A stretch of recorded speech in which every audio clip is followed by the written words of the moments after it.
الحمد لله على إحسانه والشكر له على توفيقه وامتنانه وأشهد أن لا إله إلا الله وحده لا شريك له تعظيما لشأنه وأشهد أن محمدا عبده ورسوله الداعي إلى رضوانه صلى الله وسلم وبارك عليه وعلى آله وأصحابه إلى يوم الدين يا أيها الذين آمنوا اتقوا الله حق تقاته ولا تموتن إلا وأنتم مسلمون. Chers musulmans, le prophète sallallahu alayhi wa sallam nous a dit, parmi les plus grands des péchés capitaux, le fait que l'homme maudisse ses parents.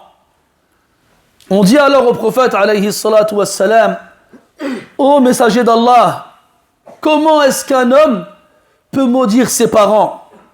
Il répondit alayhi salatu wa salam, lorsque l'homme insulte le père d'un autre homme, l'homme insulté alors insulte son père et sa mère. Et c'est ainsi qu'il a provoqué la malédiction de ses propres parents, et c'est comme si il les avait maudits lui-même. Cette parole prophétique nous indique de nombreuses choses. Parmi elles, que les péchés capitaux ne sont pas tous égaux, et que parmi eux, il y en a qui sont pires que d'autres. Va dans ce sens-là la parole du prophète alayhi salatu wassalam lorsqu'il nous dit les plus grands des péchés capitaux sont l'association envers Allah et le meurtre et l'irrespect envers les parents et le faux témoignage.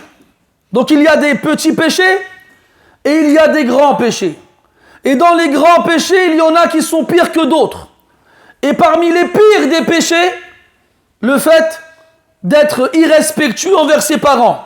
Et lorsque l'on parle d'irrespect envers les parents, c'est leur faire le moindre mal, qu'il soit physique ou verbal, dans ce qui est considéré comme étant un mal, là où on vit et dans l'époque où on vit. Ça, la base de l'irrespect envers les parents est un grand péché et figure parmi les plus grands des grands péchés.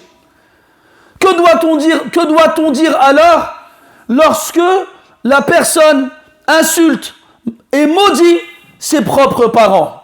Il n'y a pas de doute dans le fait que cela est encore pire que l'irrespect envers les parents. Et parmi les indications de cette parole prophétique aussi, c'est que les âmes pures, sensées et douées de raison ne conçoivent pas que quelqu'un puisse insulter ses propres parents. C'est une chose qui ne leur vient pas à l'esprit. C'est une chose qui pour eux n'est pas possible qu'un être humain normal, doué de raison, puisse vouloir volontairement faire du mal à ses propres parents.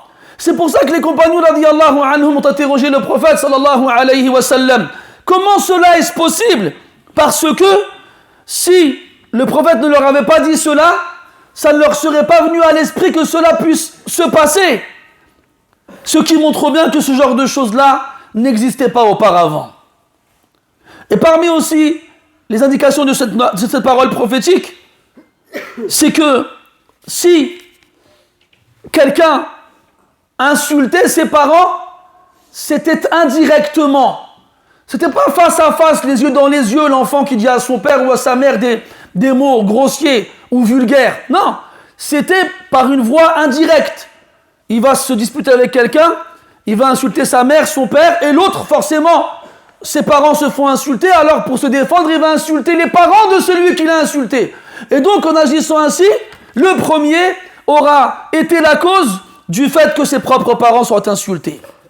Mais que des enfants, et quand on parle d'enfants, on ne parle pas de personnes mineures, on parle de personnes qui sont les enfants de leurs parents, quel que soit leur âge. Mais que des personnes insultent directement leurs parents, cela était une chose inconcevable.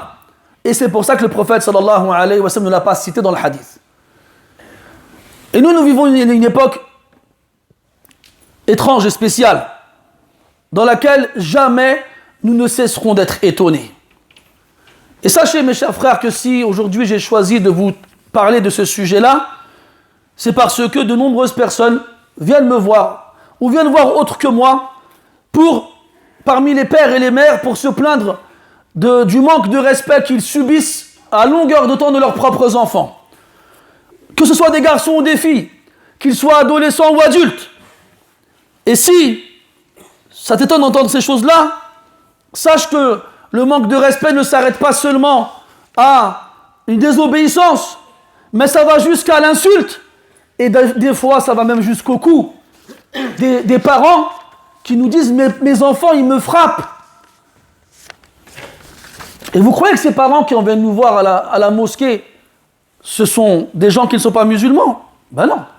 S'ils viennent nous voir à la mosquée, c'est parce que ce sont des musulmans. Et qu'ils pensent qu'en nous demandant de faire des du'a pour qu'Allah améliore la situation, les choses vont changer. Mais malheureusement, si on en arrive à ce stade-là, il y a d'autres choses à faire que se contenter d'invoquer Allah Azza wa Jal. Car on sait tous ici présents que lorsqu'on invoque Allah subhanahu wa ta'ala, on doit faire les causes de la chose que l'on demande. Et si tu es étonné d'entendre des choses pareilles, eh bien, sois-le encore plus lorsque ces enfants, ces garçons, ces filles qui se comportent ainsi avec leurs parents sont des personnes qui prétendent avoir une pratique religieuse. Des personnes qui, lorsque tu les aperçois, tu vois sur eux les traces d'une pratique religieuse, rigoureuse et sérieuse. Ya subhanallah. Et peut-être même qu'au moment où je vous parle, ici à la mosquée, ce jour béni du vendredi, parmi nous, il y a des gens qui sont ainsi. Des gens qui ne trouvent aucun mal et qui n'hésitent pas à regarder leur père ou leur mère dans les yeux pour leur manquer de respect, élever la voix au-dessus d'eux, les insulter, voire même lever la main sur eux. Si tu es parmi nous ou toi qui te comportes ainsi avec tes parents, toi chez lequel la peur d'Allah est tellement absente que tu as osé lever la voix sur tes parents, toi chez qui la pudeur est inexistante jusqu'à ce que tu aies osé insulter tes parents, toi chez qui l'ignorance a pris toute la place dans ton cœur jusqu'à ce que tu aies osé frapper tes parents, n'as-tu pas peur qu'une punition provenant d'Allah Azza wa Jal descende sur toi pour te fracasser ainsi que ceux qui sont autour de toi? N'as-tu pas peur? Et penses-tu qu'Allah est insouciant face à tes agissements et qu'il ne va rien te faire? Comment est-ce que le diable a pu réussir à te faire oublier ce verset que tous les musulmans connaissent, que tous les musulmans ont déjà entendu une fois dans leur vie? وَلَا تَقُلْ لَهُمَا أُفْ. Ne leur dis même pas fi. وَلَا تَنْهَرْهُمَا. Et ne les repousse pas. وَقُلْ لَهُمَا قَوْلًا كَرِيمًا.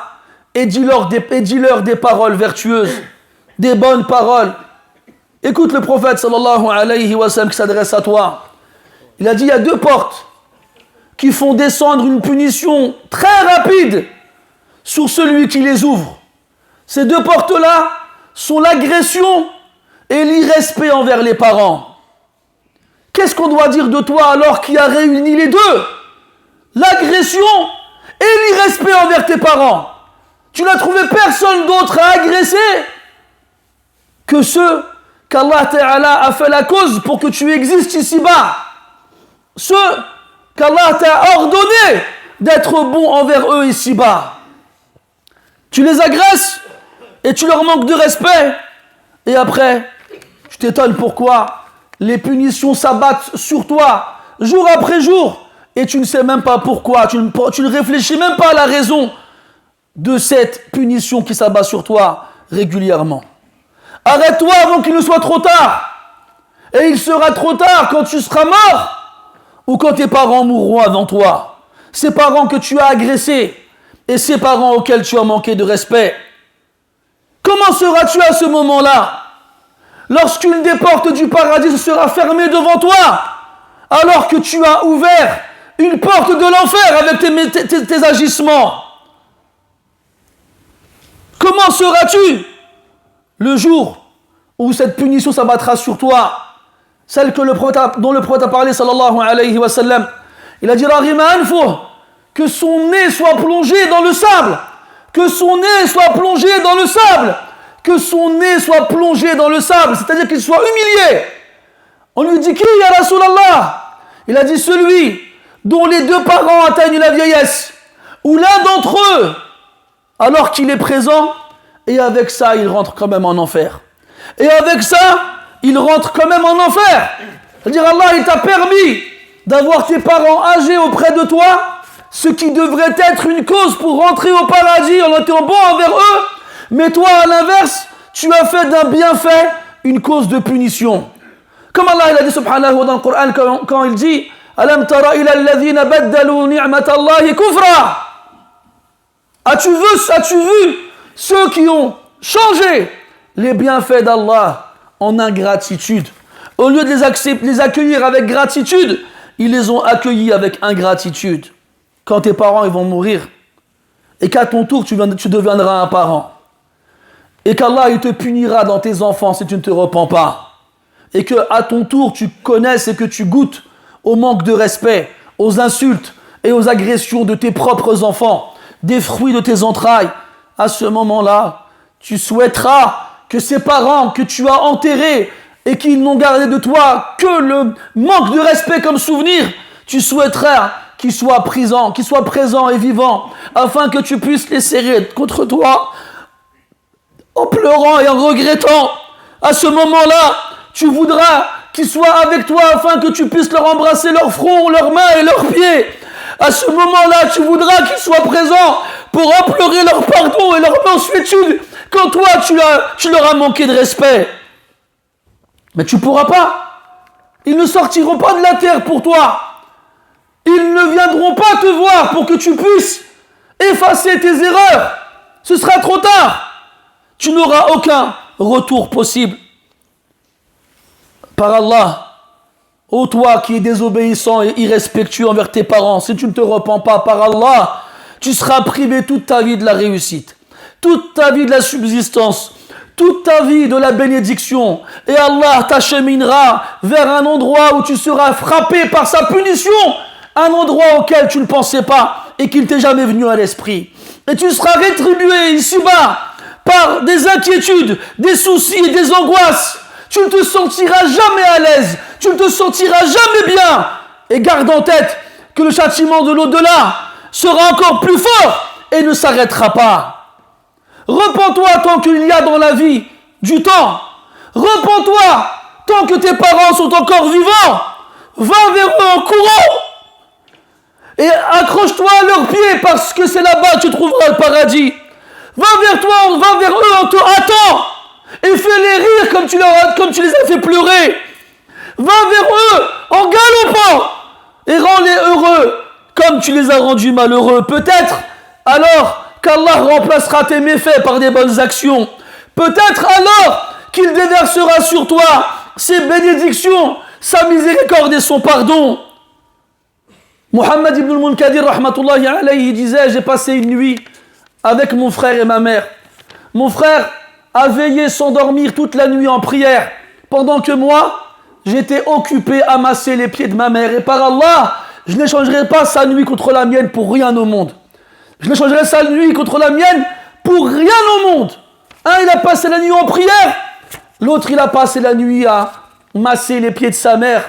Et il ne veut pas remplacer sa nuit contre celle de son frère. Wallahi, mes frères, il faut garder une chose en tête importante. Quand on parle du respect qu'on doit avoir envers nos parents et de l'obéissance dont on doit leur faire preuve, il faut garder en tête que c'est une adoration qu'Allah nous ordonne.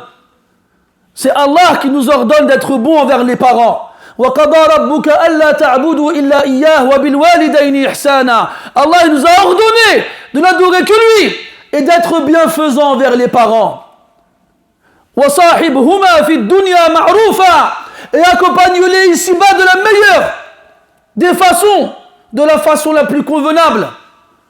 Il ne faut pas ériger les parents à un statut auquel Allah ne les a pas mis.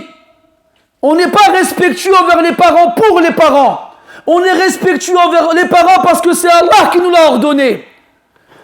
Et Allah il nous a interdit de leur manquer de respect. Et Allah il a fait des parents la cause de l'existence de l'humain. Et c'est pour ça qu'il leur a donné un droit aussi important. Pourquoi je vous dis ça?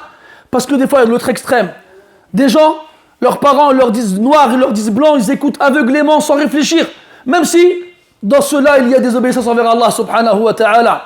Alors que le prophète sallallahu alayhi wa sallam, il a dit La ta'ata li makhlouqin fi ma'asiyatil khaliq. Il n'y a pas d'obéissance envers une créature qui entraînera une désobéissance envers le Créateur. Celui qui t'a ordonné d'obéir à tes parents, t'a ordonné de lui obéir à lui aussi. Et il ne t'a jamais demandé d'obéir à tes parents, quitte à lui désobéir à lui. Khayrul umur awsatuha. La ifrat wa la tafrit. Les meilleurs des choses et des comportements sont le juste milieu. Pas d'exagération, pas de laxisme. Pas d'exagération, pas de laxisme. Et si ce n'était des waqt, si ce n'était le manque de temps, j'aurais aussi pris le soin de m'adresser aux parents. Ces parents qui se plaignent de leurs enfants, qui leur manquent de respect à tout, n'importe quand, qu'ils se remettent en question sur la façon dont ils ont éduqué leurs enfants. Comment tu as éduqué ton enfant, toi aussi? Pour que quand il arrive à cet âge-là, il te regarde dans les yeux en t'insultant et en te manquant de respect. Quelle est l'éducation que tu lui as donnée? Il faut te remettre en question sur ces choses-là aussi. Parce que oui, on a l'obligation d'être bon envers nos parents. Mais on a aussi l'obligation en tant que parents de bien éduquer nos enfants. Allah dit dans le Coran Ya ayyuhalladhina amanu alaykum anfusakum Ya ayyuhalladhina amanu qu anfusakum wa ahlikum nara. Allah il nous ordonne de nous occuper de nos personnes et de nos familles et de les préserver de l'enfer. Il dit Jannatu adni yadkhulunaha wa man salaha min abaihim wa azwajihim wa dhurriyyatihim walladhina amanu wattaba'athum dhurriyyatuhum biiman. C'est dans le Coran, mes frères. Les descendances qui nous suivent dans la foi. Et si on veut que notre descendance nous suive dans la foi, alors on doit être les premiers à suivre ce chemin-là. Comme dans le verset où Allah nous parle de l'invocation des salihin quand il disait Rabbana hab lana min azwajina wa dhurriyyatina qurrata a'yun. Offre-nous, ô notre Seigneur, dans nos épouses et notre descendance, la fraîcheur du regard, c'est-à-dire le bonheur. Waj'alna lil muttaqina imama. Et fais de nous des guides pour les pieux.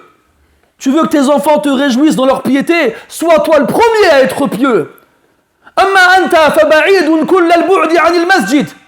وصلواتك لا تؤديها إلا بعد خروج وقتها وأنت بنفسك كنت عاقا لوالديك ثم تأتي تشتكي وتبكي إن أولادي فعلوا وقالوا والجزاء من جنس العمل وكما تدين تدان. Et wallah, t'es où toi par rapport à l'obéissance d'Allah subhanahu wa ta'ala en tant que parent? T'es où toi par rapport à la mosquée, à la prière et au Coran? T'es toi-même, comment tu étais avec tes parents? Pour qu'après tu viennes te plaindre de tes enfants. Subhanallah. كلكم مسؤول وكلكم راع وكلكم مسؤول عن رعيته. Vous êtes tous des bergers et vous êtes tous responsables de vos troupeaux. C'est facile de se marier et de faire des enfants. Mais quand on vous demande de les éduquer, il n'y a plus personne. Et quand ils arrivent à 15 ans, à 20 ans, qui sont grands et forts et qui vous manquent de respect, qui ne vous obéissent plus, vous courez à la mosquée en disant « Éduquez nos enfants ». Non, ramène-les quand ils sont petits, les enfants à la mosquée. Ramène-les quand ils sont petits, les enfants à la mosquée. Si tu remplis leur poitrine avec le Coran dès le plus jeune âge, toi tu remplis leur poitrine avec tout et n'importe quoi. ونسمعوا هذه تقول لك خليه مازال صغير معليش كما نسمع كثيرا. Combien de parents on voit leurs enfants faire des choses de fou et quand ce qu'on entend la mère, le père, laisse-le, il est encore petit, c'est pas grave. Eh oui, il est encore petit. Et c'est trop tard. Puis quand il a grandi, il a 15, il a 20 ans et qu'il devient un criminel, là tu te dis que faire? Que faire? Fadriku awladakum qabla an yadi'u. Rattrapez vos enfants avant qu'ils ne soient plus rattrapables. نسأل الله سبحانه وتعالى بأسمائه الحسنى وصفاته العلى أن يعيننا على تربية أولادنا وأن يرزقنا بر الوالدين. اللهم اجعلنا بارين بآبائنا وأمهاتنا أحياء وأمواتا يا رب العالمين. اللهم اجعل أولادنا بارين بنا يا حي يا قيوم. واختم بنقطة سريعة rapidement. Il y a un frère que je connais personnellement, sa mère elle est morte hier. hier matin et avant-hier la nuit, il m'a envoyé un message pour me demander de lui faire dua pour que sa mère guérisse, mais Allah il a voulu la reprendre. Et ce matin il me dit quoi? Il me dit s'il te plaît fais des dua pour qu'Allah il me pardonne mes manquements envers ma mère.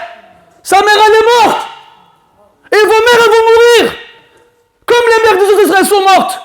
Et ce jour-là vous pleurerez et vous serez triste et vous regretterez, mais ce sera trop tard.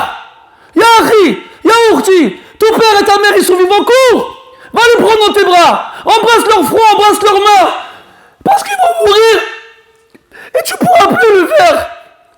Et wallahi, que même si t'es le meilleur des fils et la meilleure des filles et que tes parents vont mourir, et wallahi, tu regretteras quand même. Ya subhanallah, celui qui était beau envers ses parents, celui qui était beau envers ses parents, quand il meurt et qu'il les enterre, wallah il pleure des années plus tard. Et ils espèrent, Ya Rabbi, Ajil liqa'i bihim ya Rabb al-alamin. Voilà, dans le dua, c'est ce qu'on dit. On dit, Ya Rabbi, fais-nous les rejoindre le plus vite possible. Et toi, ils sont vivants, tu leur manques de respect. Tu les insultes, tu leur craches dessus. Et tu crois que tu vas te sortir. ولا تحسبن الله غافلا عما يعمل الظالمون وأي ظلم بعد الشرك بالله أعظم من هذا. Tu crois toi que tu vas échapper à ça alors que tu es le plus injuste des gens? Ya subhanallah, ne crois pas que tu vas y échapper. Wallahi tu n'y échapperas pas. Et wallah Allah va te punir comme tu as été une cause de mal pour tes parents. فستذكرون ما أقول لكم وأفوض أمري إلى الله إن الله بصير بالعباد. اللهم ارحمنا وارحم آباءنا وأمهاتنا. اللهم ارحمنا وارحم آباءنا وأمهاتنا. اللهم ارحمهما كما ربونا صغارا. اللهم اغفر لهما وارحمهما وعافهما واعف عنهما. اللهم اجمعنا بهم في جنات النعيم يا رب العالمين. اللهم ارزقنا بر الآباء والأمهات. اللهم ارزقنا بر الآباء والأمهات. اللهم إن كان فينا ومن بيننا عاق لوالديه فلا تحرمنا استجابتك بسببه يا رب العالمين. اللهم لا تحرمنا خير ما عندك بسوء ما عندنا. اللهم لا تؤاخذنا بما فعل السفهاء منا. وارحم أم أخينا حمزة رحمة واسعة يا رب العالمين. وارحم معها جميع الأمهات وجميع الآباء يا رب العالمين. اللهم احفظ آباءنا أنا وأمهاتنا الأحياء. وارحم آباءنا وأمهاتنا الموتى يا رب العالمين. وأعنا على تربية أولادنا وأعذنا من عقوقهم يا رب العالمين. سبحانك اللهم وبحمدك أشهد أن لا إله إلا أنت نستغفرك ونتوب إليك. وصلى الله على نبينا محمد وعلى آله وصحبه أجمعين والحمد لله رب العالمين. وقوموا إلى صلاتكم يرحمكم الله.